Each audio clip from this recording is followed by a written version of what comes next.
ওই বিজেপি সরকার আসার কারণেই তো এই এনআরসিটা শুরু হয়েছে না।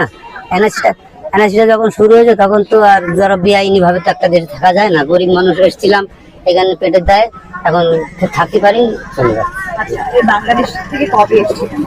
এই 3-4 কিভাবে এসেছিলেন?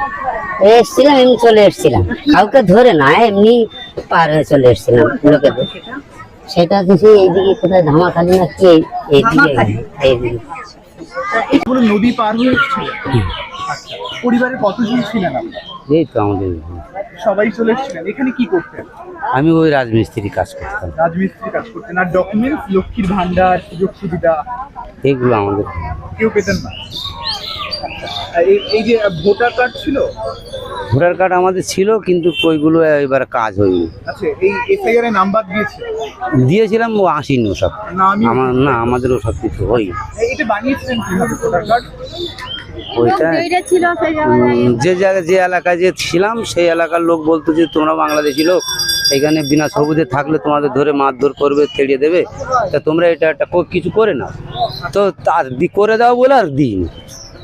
মানে টাকার বিনিময় করে দিয়েছিল, তাই তো? না, এমনি করে দিয়েছিল? সরকার আসার ফলেই তো এটা হচ্ছে, না আসলে তো এটা হতো না। আগে তো ছিল যখন, তখন কি হয়েছিল? তখন তো হয়নি, এখন হচ্ছে কেন? তৃণমূল সরকারের সময় সুরক্ষিত ছিল। সুরক্ষা ছিল। কি মনে হয় বিজেপি আসার কারণে? এখন যেটা বিজেপি এসে যেটা ঠিক করছে ওইটাই ঠিক। কেন তার দেশে তার জনতার সাথে সে সেবা করছে, আমার বাইরের দেশের জনতাকে কেন নেবে?